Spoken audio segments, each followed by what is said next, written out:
Healing after divorce, a Muslim man's perspective.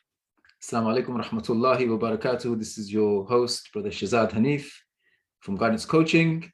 Alhamdulillah, it's a great honor for me to host another episode here in association with the Effortless Marriage Breakthrough Experience. And alhamdulillah, we bring a very special guest to you today. MashaAllah, I've been trying to arrange this interview, this discussion, this interactive session with Brother Taf for quite some time. Alhamdulillah, we managed to have a kind of an informal session on Clubhouse a few weeks ago. I've been elusive, haven't I? I've been very elusive. Yes, you're well, after all, you are an award-winning coach, right? So it's only fitting that you play a little bit hard to get. But no, alhamdulillah, brother, I'm really mashallah, you're very humble, very courteous. You've been we've been kind of sort of speaking on and off now for a few months actually, and we have mashallah, I've been really kind of impressed with your etiquette, your mannerisms, your humble. Likewise, brother, likewise. Allah bless you. Assalamu alaikum, welcome to Brother Taf. How are you, bro? How's things? Brother, Jazakallah khair, everything is mashallah, it's brilliant. Like you said, we've been trying to organize this for a while and been looking forward to this, having a conversation with you, sharing some space coach to coach, and talking about the great and the good, and what happens with relationships, marriage, after marriage, all those things that we need to speak more about, to be honest with you. Absolutely, brother, absolutely. And you're absolutely right, coach to coach. But even more importantly, what's even more important for me is that this is man to man. Coach to coach, but it's man to man, right? Man to man, and okay. These are the discussions that we need to have, like brother to brother, like what is really going on, Brother Taf, in the in the kind of relationship coaching world, specifically, from a kind of brother's perspective, because I don't know about yourself, but I mean, when I kind of got into the whole relationship coaching scene, from day one, I've just been swamped by kind of emails and inquiries and sad kind of testimonies from sisters, to be honest. But I know the reality is different. I know there are brothers out there. I'm convinced of it, and I have spoken to a few, not that many, but I know there's brothers out there who are suffering in silence. Yes. And I really want you to maybe first, if you could kindly just introduce yourself, give our listeners, our audience, a little bit of background to yourself. Who are you? What do you do? A little bit, just a very brief, kind of high level, kind of outline of your journey to what's led you to be a coach, and a very good one, mashallah. Like I said earlier, an award-winning coach. And then if we can, then we will formally get kind of start tackling this. Sure. This topic. Thank you, brother. Okay, so I'm a father of 5, grandfather of 4. Alhamdulillah, I'm happily married, third time, alhamdulillah, with my soulmate, my wife Victoria, who's actually in the Clubhouse room as well. I will touch on the journey to this place, should I say, in a little bit. And I've been in I'd say the community field, youth and community field in particular, for over 25 years. So I've been involved in voluntary work with charities, youth work, community development, delivered courses and all sorts of things on my journey. But the one thing that I realized several years back, in fact, when I went through my own divorce, and you made a really important point about men being in the conversation of relationships, having difficulties, if I may say so, coming out, as it were, about some of the difficulties, challenges and issues that we face as men. And truth be said, it's not prevalent amongst Muslims in particular. I know, generally speaking, for men, stats tell us that, in the UK particularly, the highest level of suicide is amongst men in their late 40s. And in fact, Leeds, where I reside in the UK, it's the highest in the whole of UK. Oh, really? It is, yes, absolutely. Wow, so, on in a wider perspective, men tend not to speak about emotions, about what's going on with them, mental health, well-being, etc. But amongst Muslim men, I feel it's we're behind. And when you were saying it earlier on, man to man, let's speak about these things. I was thinking, subhanAllah, if my father could only hear us speaking right now about this, having this conversation, it would be very strange, right? Because they came from a different generation. Perhaps they went through their own cultural, setbacks of not being able to show emotions. I can only speak from my father and several friends as well. Same thing, that it's very difficult for them to show emotions to their children, let alone equip them to be emotionally intelligent and navigate and engage their emotions and be very articulate in that as well. So my journey has been, you could say, forced upon me. So in my 50s, not so long ago, I was faced with this divorce that I wasn't expecting, and that threw me into a pit, and I had to climb my way out of that dark pit, to be honest with you, and I had to do it by myself. And that's the hardest thing, and I think that's the most poignant point here, is that when Muslim men face a dilemma as such, a challenge as such, who do they approach, if they decide to approach in the first place?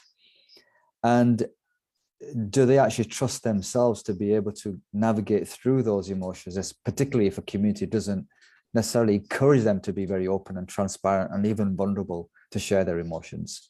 So the background is that I've come from youth community and within the charitable sector, but I had to be forced into working on relationships. And I particularly work now, if you bring us up to date, I particularly work with men who have had a breakup, whether that's after a marriage, or they've been courting with someone for a period of time, and now they've been left with a broken heart because it didn't work out for them.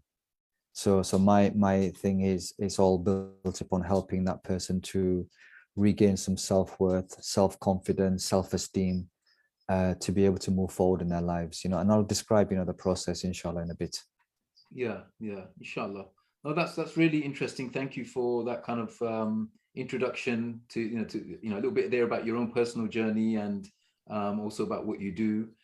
So is it fair to say that that there are a lot of men, specifically Muslim men out there, who are suffering as a result of a bad marriage, or a failed marriage, or maybe they're in a very kind of difficult situation in their current marriage? Is there is there, I mean, I don't know if there's any statistics out there, but just in your experience, are there a lot out there?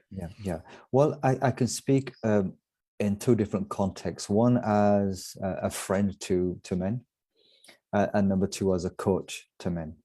And there's a clear parity between the two. So when I speak to individuals who are hiring me as a coach, it's probably the first time they've opened up to even the notion of being someone who's vulnerable and someone who is challenged by emotional issues.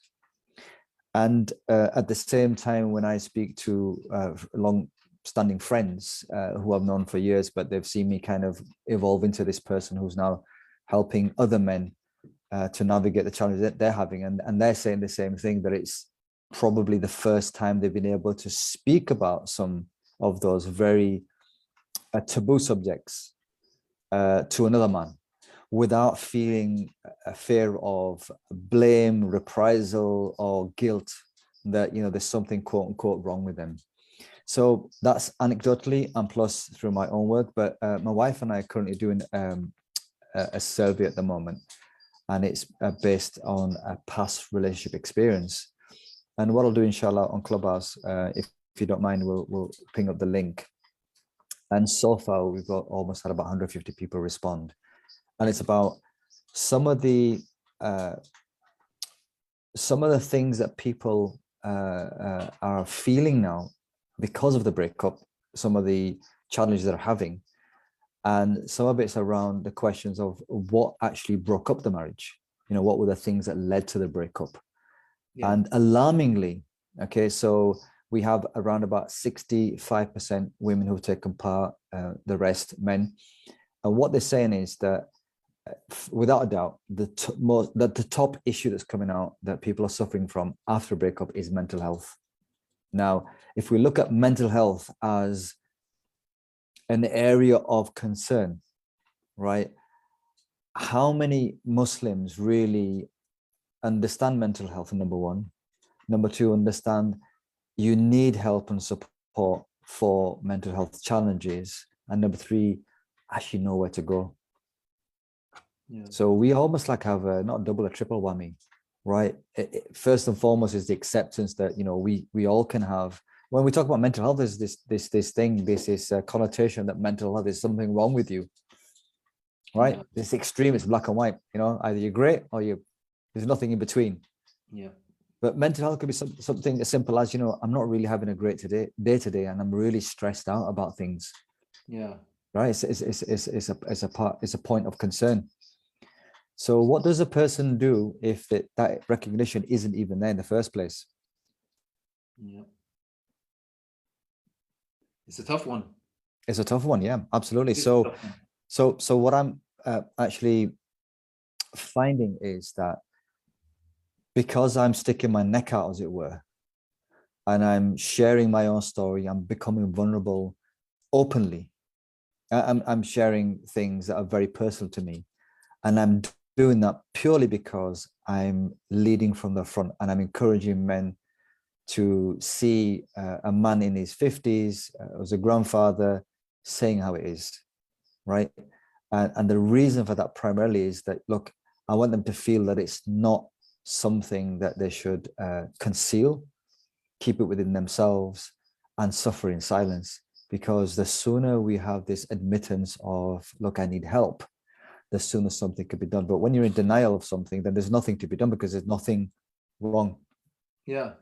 What about like this is really, really interesting, right? So are there men out there who are, I mean, I know this is true, but you know, I guess it's just good to get another man's perspective, especially, you know, to get another man's perspective, but especially, you know, specifically someone who's in, you know, the kind of coaching profession.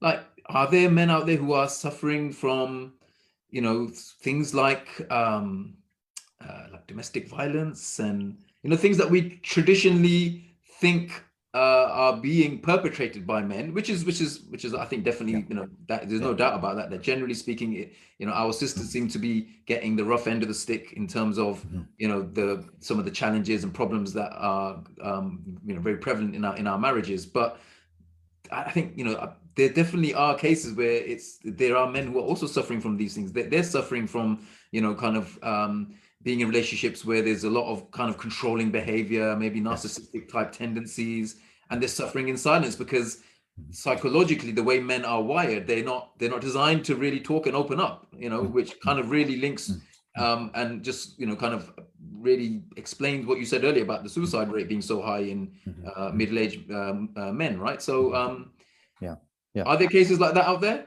Oh, subhanAllah, you know, just for anyone listening on Clubhouse, the survey's been pinged on there. So please do follow the link. I don't know if you did it with Shazad or Victoria, but do follow the link and complete that. It's very important that as an ummah, that we learn what's going on, because data will provide us the evidence to do something.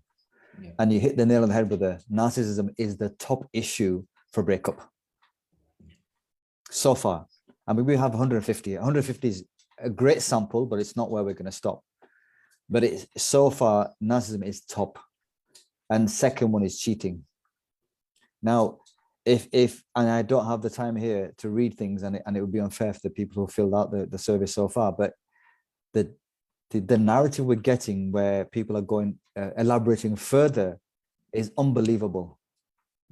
If I had to tell you, it's unbelievable. So all types of addictions, all sorts of things around violence, abuse, pornography. There are so many things. Controlling behavior, narcissism. Said one thing, you know, Prophet Sallallahu was asked about, you know, what a believer would do and wouldn't do, and he was asked questions, and to the nearest meaning, would the Muslim ever, you know, a believer ever end up, you know, drinking? Well, there's a possibility of drinking, yes. Would he ever cheat? Yes. Would he ever lie? No. Straight out, never lie. But if you think about the whole thing around cheating, I mean, it's just built upon lies upon lies. Yeah, so, it's just complete deceit, isn't it? SubhanAllah, yeah. So if we have that within a relationship where there's no trust, transparency, honesty as believers, which we should have regardless, then the rest is the writings on the wall, brother. So, back to your question about does it happen? Abusers are abusers, I always say, whether it's a man or a woman. And therefore, it does happen in both camps. And what you have is abuse can take a form in terms of physical abuse, emotional abuse, psychological abuse, and the one that isn't spoken about a lot is spiritual abuse. So people using Quranic verses, a hadith, to blackmail you and to abuse you and oppress you. Complete manipulation. Wow. Can you give an example of that one? If you don't do this, Allah's gonna punish you for this. And that's not a way to approach your other half, is it? Because what you want is for you and that person to be in Jannah, right? And this union, this sacred union, was about you witnessing under the eyes of Allah, as a witness that you were gonna make this sacred, right? And the promises are that, inshallah, you'll complete half your deen, right? So completing half your deen is you're going to be helping each other, but yet you use that as a weapon now. So it's weaponized, right? Do you know you're meant to be supporting me as a husband? So poor guy is bending his back, working hard. He comes home, he doesn't rest, or, Prophet ﷺ did that, all this in the home as well. So now he's doing the work in the home. Now, did you know he did? So it becomes like this way to beat the stick around someone spiritually. Yeah. And it's both ways. It's not just one way. It's both ways. But I'm saying this because I've heard this from my own clients. And if I was to say to you that there have been my clients who have been on the verge of committing suicide, Muslims themselves, you would, I hope, think that there's been a history for them to get up to this point. It's not just it didn't happen in a vacuum that all of a sudden overnight person says, right, I take my life now. There's been a systematic either abuse or disillusionment, in their marriage, or they kind of feel that, look, this isn't working. Life isn't working for me. Generally, but also this, like Allah says, your garments for each other. My garment isn't actually protecting me, or, giving me the warmth, or giving me the the encouragement, all that, all those kind of things. Yeah. So yeah, it's both ways, brother. But we as men, and I speak as a man, I speak as a Muslim, I speak as an Asian, I speak as a man of color, we tend to, more often than not, suppress the way we feel. And that has been modeled to us, unfortunately. So we will model that kind of behavior by our forefathers. And it's very prevalent still, but the younger generation, to some degree, carry that on. But because the pressures are so different, modern day society is so different with its challenges, it's like people are at a breaking point. Yeah, it's just really, really fascinating. It's like there's so many different strands to this, so many different angles to discussion. We can go so many different ways, right? Just to kind of refresh and just for the benefit of people that may have just joined late, I'm talking to brother Taf Mohammed, brother Taf, mashallah, who's an award-winning Muslim coach.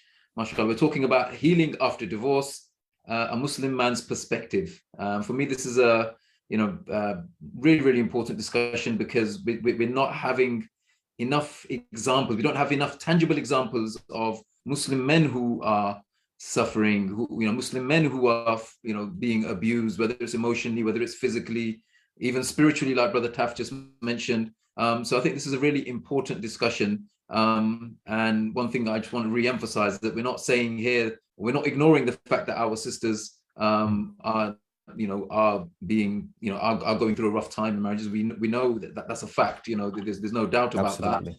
That. We're just trying to kind of just show the fact that there are brothers out there as well who are also suffering, and maybe because of the way they've been programmed by, whether it's by their families or by society or their culture.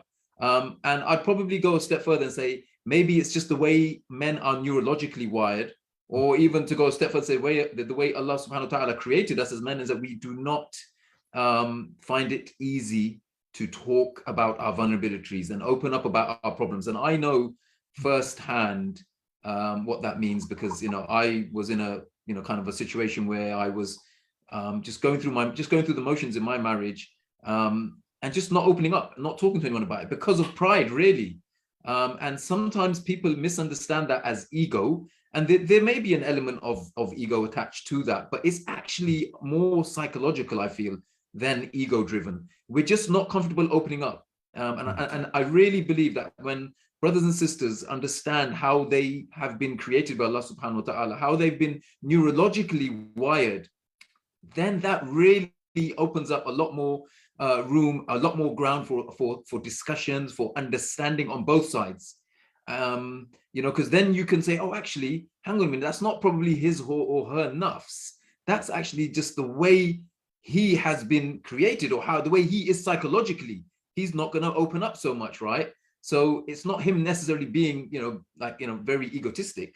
And vice versa, same with sisters. Sometimes as us men, we feel like, that, oh, she's, being very, she's not being clear cut to me. She's not telling me, in black and white. Well, brothers, the reality is that that's not the way women were created to function. They don't necessarily tell you what they're feeling in black and white. You sometimes have to understand, see the signs and pick up the signals and understand like what's going on, right? Rather than, you've got to read like between the lines. But that's probably another discussion for another day. I think we'd probably kind of have to do something, like a separate chat about like the neurological side of things. But there's definitely a difference between understanding how we function psychologically and how much of that is ego based. And I did an interview recently on kind of the ego on a separate platform. But Brother Taf, I just wanted to maybe kind of ask you to share some examples, some top tips. I mean, obviously we've looked at some of the problems that are prevalent. Obviously, infidelity is high up there. And you said in your experience, number one is probably narcissistic behavior on both sides. And obviously using the religion, which is really abhorrent, to be honest. But yeah, it's true that is out there. But how do we flip this around then? Like, what tips would you give, based on your own experience, the experience of your clients, the people you worked with? How can they turn this around? How can men turn this around specifically? Well, men, Bismillah, I think the first thing is that we have to really have the desire to change the situation we're in, right? So it's making a decision. Tony Robbins talks about, a decision, once it's made, it's an instant thing that propels you forward, but sometimes it could take you a lifetime to decide to do something. Wow. So decide to change the situation. That's the first thing. Because if you're not decided on anything, then really you're going to be most likely stay in the same place you are. So decide that you want to do something different. Number two, why healing? You must heal for yourself.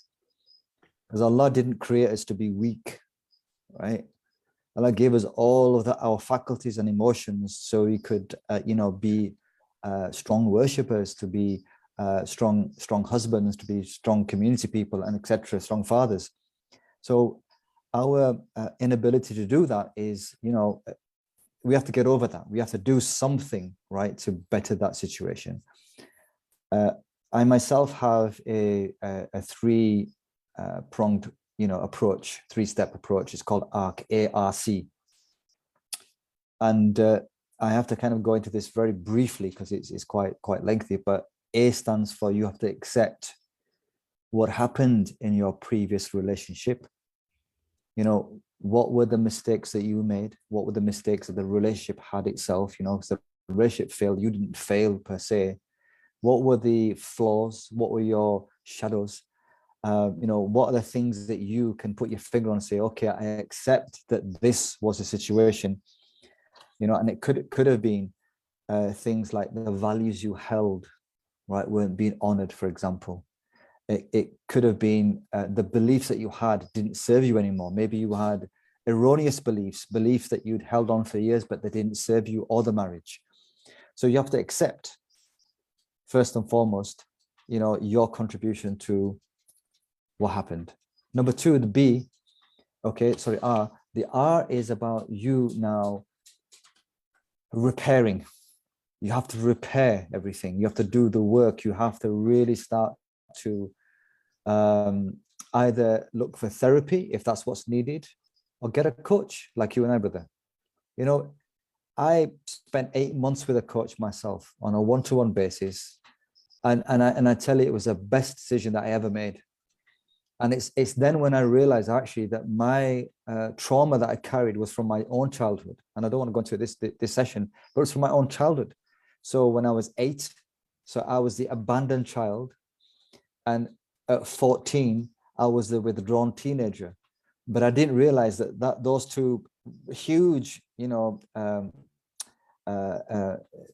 age, those two ages in my life were very, very prominent, and what happened in those 2 points in my life had an effect and kept with me, everything with me for 40 years, brother. So imagine for 40 years you're carrying all this trauma and beliefs that don't serve you, and you're literally affecting everybody around you. And we talked about generational trauma, how sometimes you have a trauma and you pass that on to your children. So you have to do the repair work. You have to do the repair work. There are no excuses. And you have to look at the physical energy that you have or lack thereof, your intellectual, so it's pies, intellectual, your emotional, and your spiritual energy, and work on within these areas to do the repair work, like I said, and just raise yourself. And the last element is then you have to create a new identity, and your new identity has to be based upon you establishing what your core values are, what beliefs you need to keep, what you need to just dismiss, right? And then that life that you create, it has to be a values-driven life, on purpose, something that's going to give you meaning moving forward in your life. And there are areas that there are 6 F's in your life that you can look at. Look at family, you can look at friendships, finances, fun, faith, and even flame. Flame is about love. So you have to look at in these areas, how can you now create a new life, a new chapter in your life moving forward.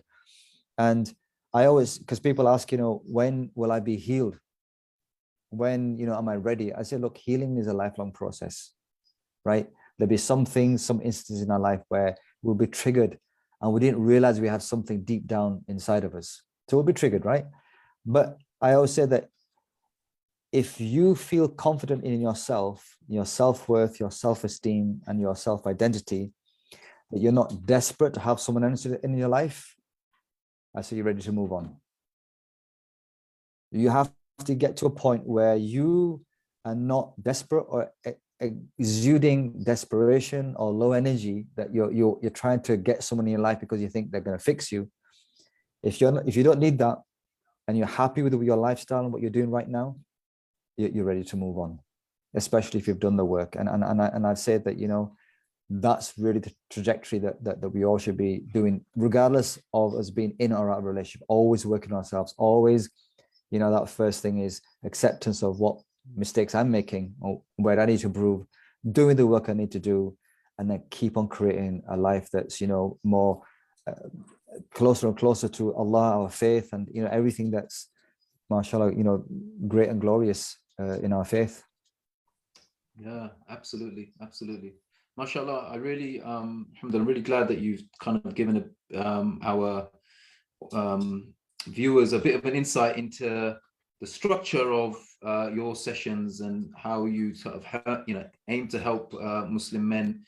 I mean, I assume that you don't that you're happy to work with people of the opposite gender as well, right? I assume that you specialize in helping Muslim men, but if sisters were to contact you as well, I'm sure that you're kind of sort of more than happy to help them as well. Is that right?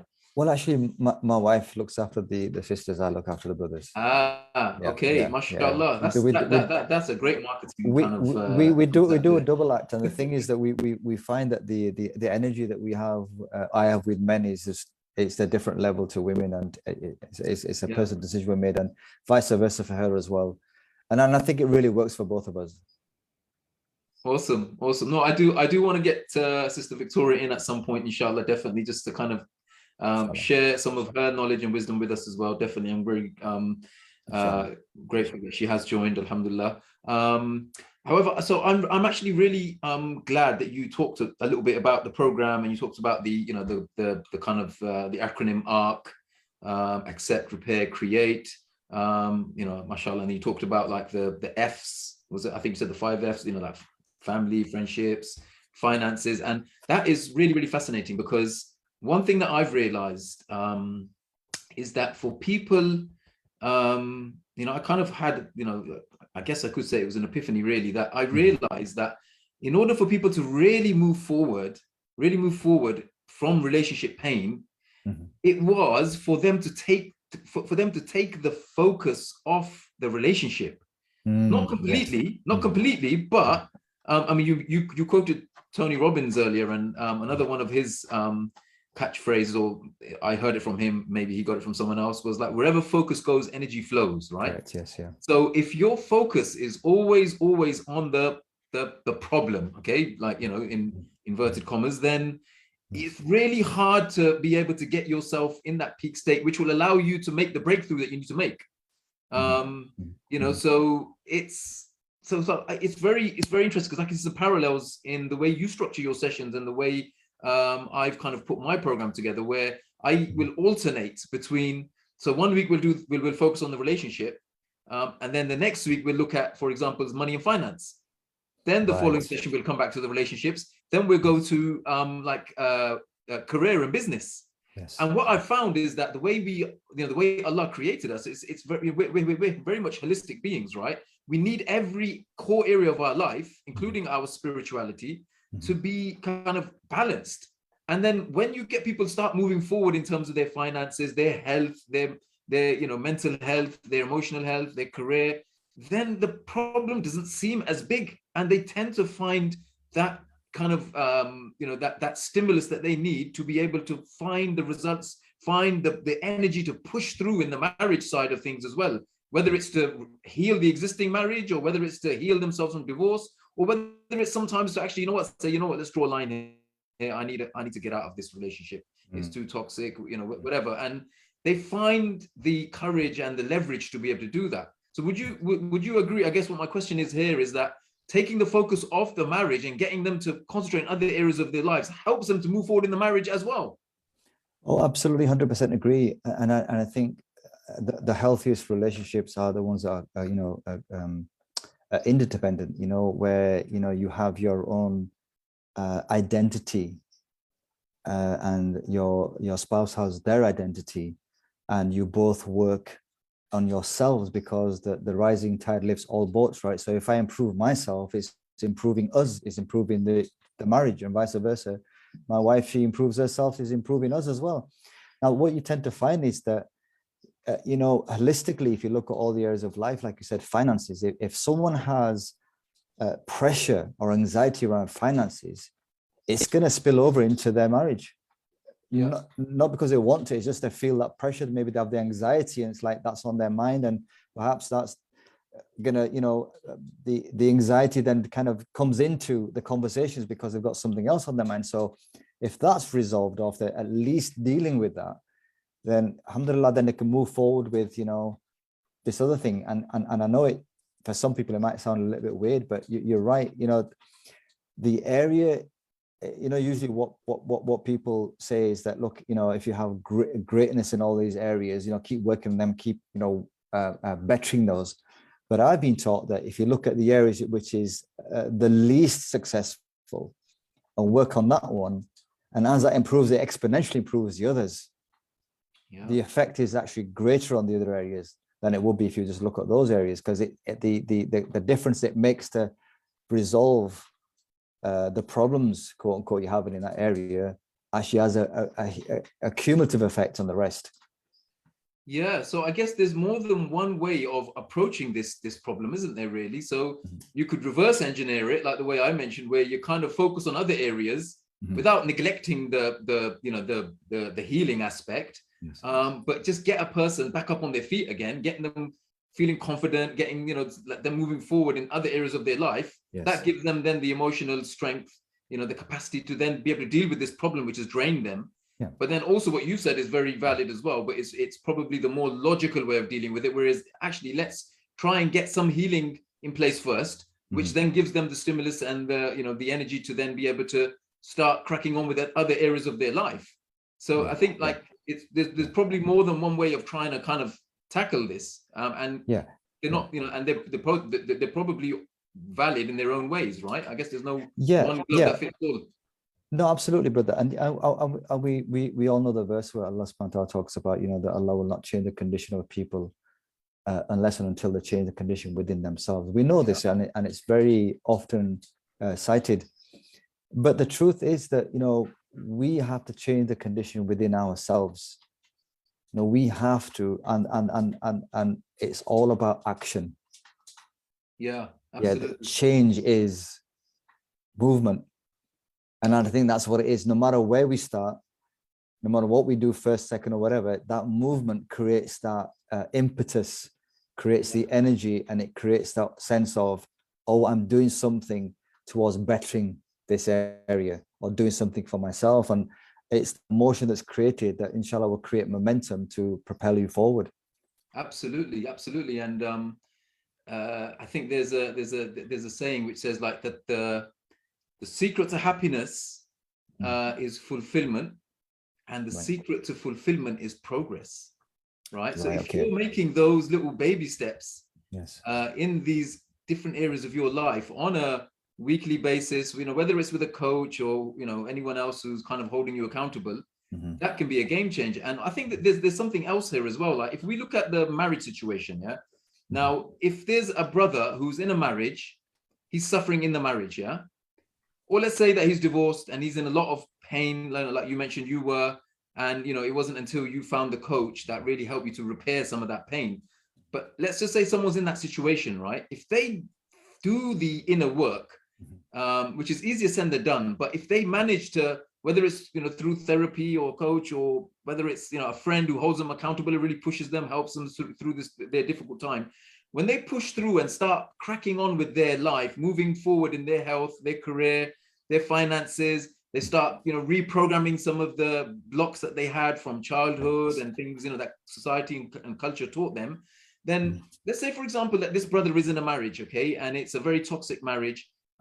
He's suffering, but then he finds the impetus, whether it's through a coach or whatever, he finds the impetus to start moving forward with his life.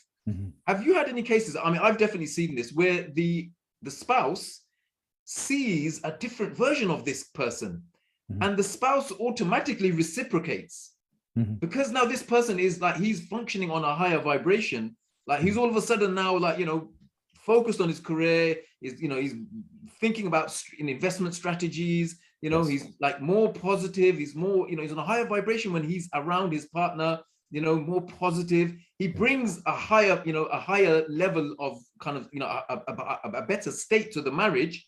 And then that helps to uplift the partner as well. Yes to everything. Yeah, absolutely. It's amazing, absolutely. Isn't it? It is. And, like you said, wherever attention goes, energy flows. And that's precisely the point that you made there, that, if you put your attention in something that's pessimistic, negative, and, it's not going to happen, then, you're going to feel that way. Yeah. It's a lot like CBT, thoughts, feelings, and actions, it's all relative, related, should I say. Yeah. And so if you think negatively, then you're going to feel a little bit negative, and obviously your actions are accordingly. So I have seen it definitely, and I know you've seen it as well, where I'll give you a real example as well. So it's all around love languages, and a brother was finding things difficult, and over a decade, in fact, there was this, I hope he's not watching, but if he's not watching, he doesn't know who he is. Nobody else knows who he is, but he had let's say some difficulties, right? And it was just communication. It wasn't huge, but just through expressing and helping him to navigate what love languages are and how he could recognize them in his wife. I asked him to do something, and when he did it, a couple of days later, he said, that was just fantastic because I never saw what she was asking me to do as a bid for connection, right? And that was reciprocated because straight away she felt, oh my God, my husband's actually doing something that I want to do because it's for me, not for him, right? And then all of a sudden you see this synergy that he's putting himself out because he wants to connect. She recognized it because it's her love language, and now she reciprocates because she has this change of feeling within her, and therefore it's going to reciprocate. And it's like, you know, my wife and I always speak, you know, in terms of infinity, that, you know, when you give, you receive. So infinity is always like this. Be willing to give, inshallah, you'll receive. And don't worry if you don't have it the first time. Just have it, you know, with a great intention. You know, this is your wife, your husband. You know, you're in a sacred union again. You know, and we're believers. So, you know, give from that heart. Give from mercy, like the Prophet was, you know, very merciful. A gift from that, and you will receive no matter what happens. But be patient, and inshallah things will work out. That doesn't mean that there aren't, you know, some marriages. There's always exceptions, isn't it? There's exactly. You know what I'm saying. And so therefore, you know, ideally sometimes it's the small changes that have the biggest effect. And so what I'm finding, brothers tend to have a fear, and the biggest fear is, I'm going to be judged when I go to another man. That's the biggest fear. And then when they come to me, within 1 hour, the floodgates have opened, because they've said, it's the first time I've ever been able to speak about my feelings to any man.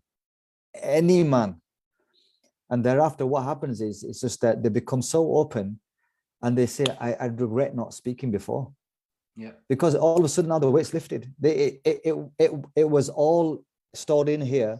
Yeah. How they thought it would have been, or, you know, how it's going to turn out, or what people are going to. I'm saying, it's okay. Don't worry about anybody else except for your well-being, because your well-being is the most important thing. If you're good, everybody else is going to benefit.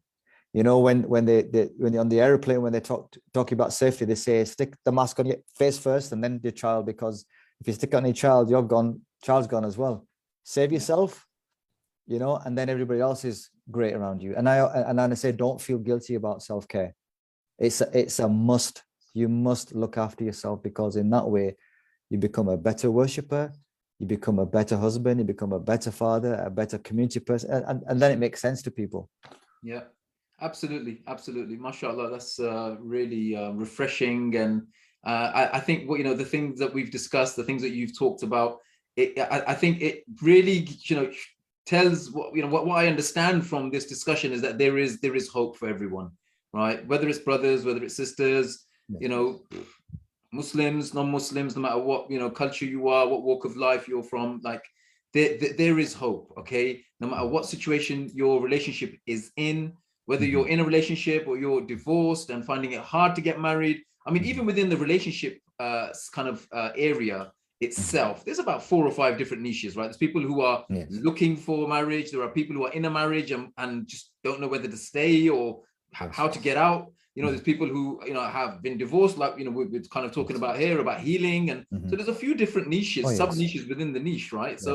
And, you know, we alhamdulillah, with effortless marriages, we have been trying to cover all these different people and getting experts like brother Taf coming on. But I think the thing that really I can take away from this discussion, and I've really loved this discussion, because I mentioned to you before we went on air that I was quite tired and lethargic, but I feel like I'm just pumped now. Honestly, it's just like you and the energy, mashallah, that we've exchanged. Really positive vibes. And honestly, one person can change a relationship. That I'm so convinced of that. People question it. There's always exceptions, of course. But you know, what I say as a rule of thumb, if I say, you know, brother, sister, serve this person for 3 months. Okay, serve them for 2 months. Serve them for a month. Try a week even. Just serve them. Don't answer back. No questions. Just yes, sir. Yes, madam. You know, no 3 bags full, whatever. Right? Just be a slave to your spouse for a week, for a month. Inshallah, you'll see a change. When you give love, you get love back. And then if you still don't get something back, if you still get abuse and all these things, then obviously that's probably a sign that maybe there is, like, you know, time for a change, right? But I just feel that not enough people give it their all. There's too many marriages ending prematurely. I really believe that nowadays, and I think it's a shame. Yeah, it's a shame, brother. What I'd like to say is that, you know, I have this statement, and I always say it. It's on my bio as well, and the statement is the greatest expression of love, because everyone's talking about love, right? The greatest expression of love is self-care. mashallah. You can't beat that at all. Yeah, that's the greatest expression of love, self-care. Yeah, we owe it to ourselves, because, you know, when I'm feeling great about myself, when I've been looking after myself, because those men we feel guilty about. Even I remember when I came out of the divorce and depression, even it was very difficult for me to even pay. I mean, Pure Gym had a sale on for £9.99, right, when they first started. I even felt guilty paying £9.99 to join the gym. But yet when I reflected back, I would just, without thinking, spend on everybody else. And I thought to myself, what a sad state of affairs that was. Yeah. Seriously, it's like I couldn't even spend a 10 pound on myself. So the greatest expression of love is self-care. The minute we start to believe in that I am worthy, your whole energy shifts within you, and then you become this person with such energy, whether that's emotional energy, intellectual energy, whether it's wisdom, or whether it's spirituality, that subhanallah, you will affect everybody around you, Muslim and non-Muslim, because they'll see this guy is just like, he's got his stuff together. Mashallah. I'm really loving this discussion. I'm really grateful for you just, you know, going all out here and sharing all your you know, just dropping kind of knowledge bombs here. And, you know, I hope that people are getting some value. I really hope that whoever's listening, whether they listen now or later on the replays, you can message me, or you can message Brother Taf directly. Sister Victoria is also available as well. You can message them, inshallah, and, you know, if there's any questions you need addressed personally. Alhamdulillah, wonderful discussion. But I guess if you could maybe just wrap it up, maybe just like your in closing thoughts, and how do we get in touch with you, right? People need to work with you, bro. So how do they get hold of you? Inshallah, likewise with yourselves, brother. But really appreciate that. Jazakallah. I mean, on my Facebook bio, there's a Linktree link. If they just follow the Linktree link, there are so many ways to get in touch. All the way, I mean, they can book a quick 15-minute call to see whether they want to work with me or not, or they can book a session. If you're on Clubhouse, same thing. Just scroll down my bio on Instagram. You'll go to Instagram. There's a Linktree link there as well. Please, I'd say just please keep in touch with anybody who's working in this field. There aren't enough of us to do the work. And I swear by Allah, and I really mean that from the bottom of my heart. Absolutely. There are not enough people doing this work to help this ummah. There is so much that needs to be done. We are, in terms of relationships, and, you know, Victoria's just texted me something. She said, you know, unfortunately, many people lack relationship communication skills and how to express love. I mean, even if you look at that, how to communicate effectively with your spouse, right, in and of itself is a masterclass, right? It could even last a whole weekend, you know, a retreat on how to communicate. How did the Prophet ﷺ communicate? How did he teach? We know how he taught, and therefore, you know, it's just one of those things. Well, how did he express love? You know, what were his ways? What were his methods? And, you know, how do we engender those kind of relationships, you know, between husband and wife, where the family is the nucleus of society? Yeah. If the family is good and wholesome, it'll change society. But if the family is rocky, if the family is finding, you know, tension, right, you know, within itself, then, you know, it's going to be a struggle. You know, so we see that, you know, as Muslims, we have lots of challenges, and we need people who understand this field, who have developed the knowledge base in this field, who have wisdom as well, who themselves are practicing what they preach. They don't just don't come out of the woodwork and say, yeah, I know everything like this, but they practice what they preach.